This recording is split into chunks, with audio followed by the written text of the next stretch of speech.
Hey guys, so this is a quick debrief on the Spartan Ultra yesterday.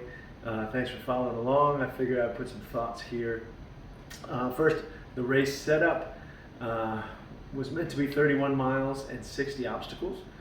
In reality, it was 66 obstacles, and my Garmin said 36.2 miles at the end, 84,000 steps. I'll get into those steps later and why that was so miserable. It was two loops. The first loop was meant to be 17, was more like 18, and then a transition area, which was halfway.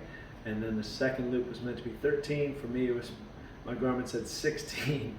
So part of that was penalty laps, and we'll get to that later too.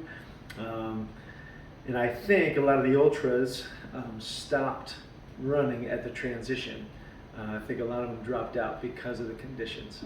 All right, so conditions. The weather was the biggest challenge. Yes, it was a long race and a lot of hard obstacles, but the weather made it crazy. It was about 40 degrees and rained all day. So when we started at 6:15 in the morning, the dirt trails were still dirt. And it was hard enough to get through those first 18 miles and 32 obstacles on that first lap.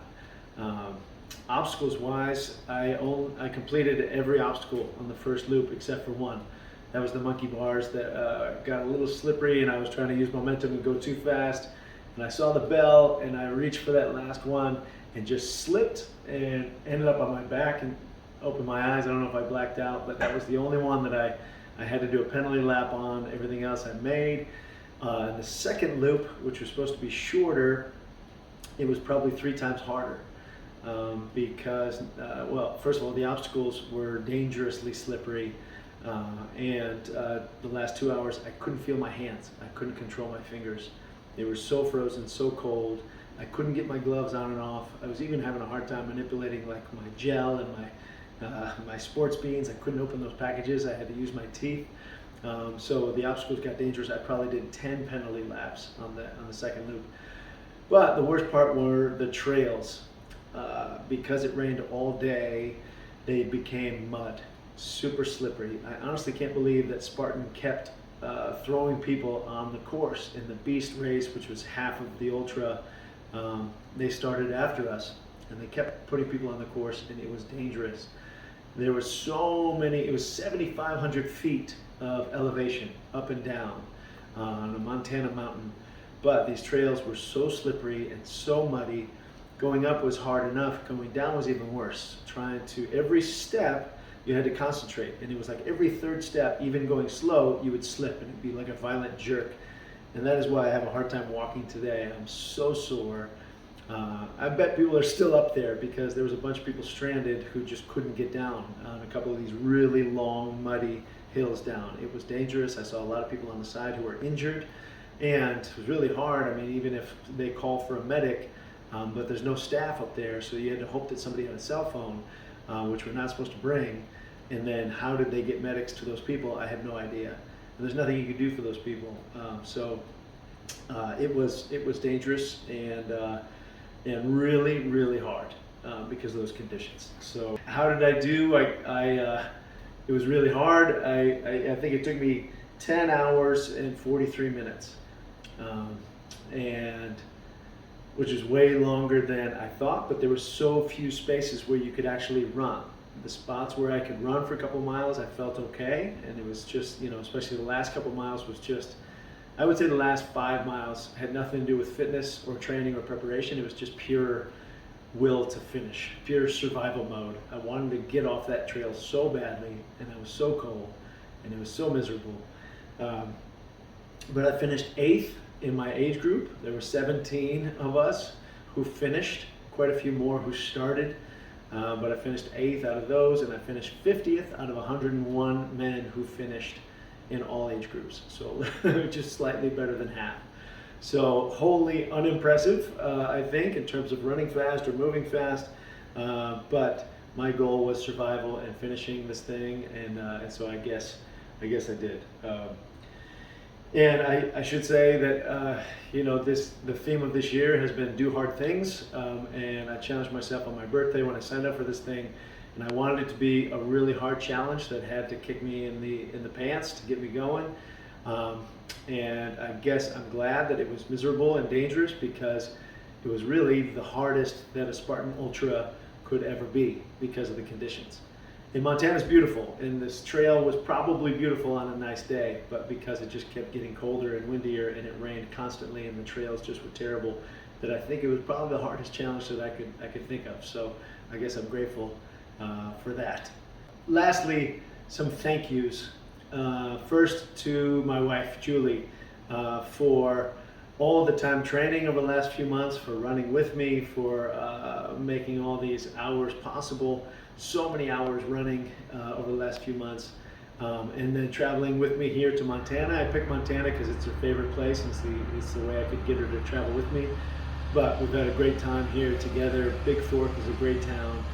And yesterday, her being out at the race site for 11 hours in the cold and in the rain, she actually got some work done. She wrote up an offer and submitted it as a real estate agent from our rental truck. And incredibly, she tracked me and was able to find me on the course a couple of times. And then seeing her at the finish line, I got emotional and I literally wanted to cry. And then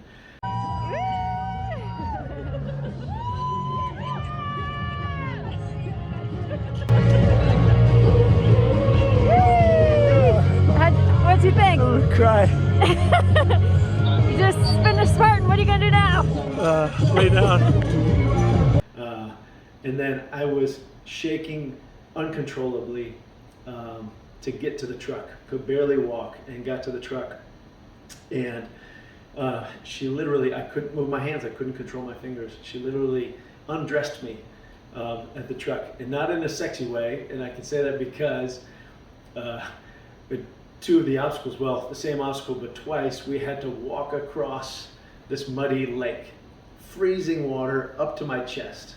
I had to walk across this lake and holding, your gloves up in the air or whatever. Not proud of it, but I peed both times in that lake as I walked across.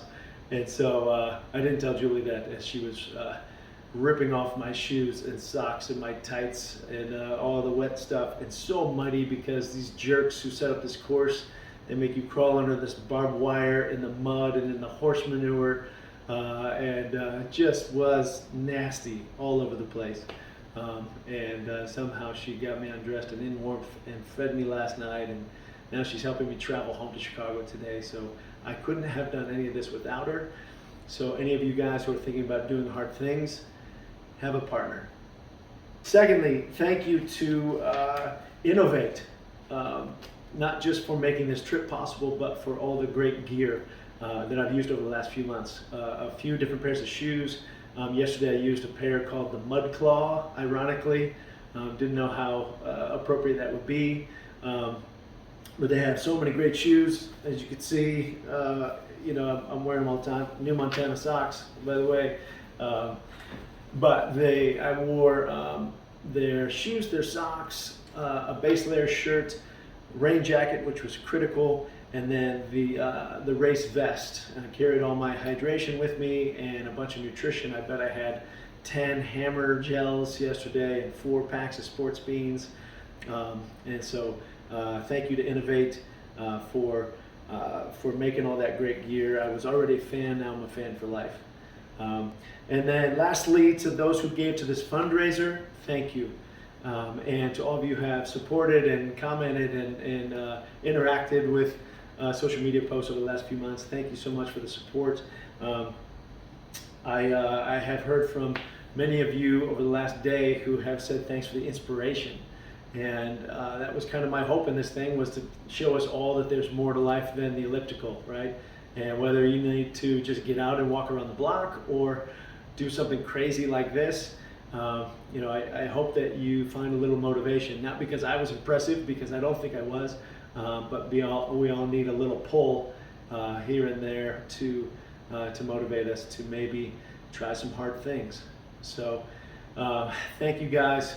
I'm gonna hobble home and talk to you soon.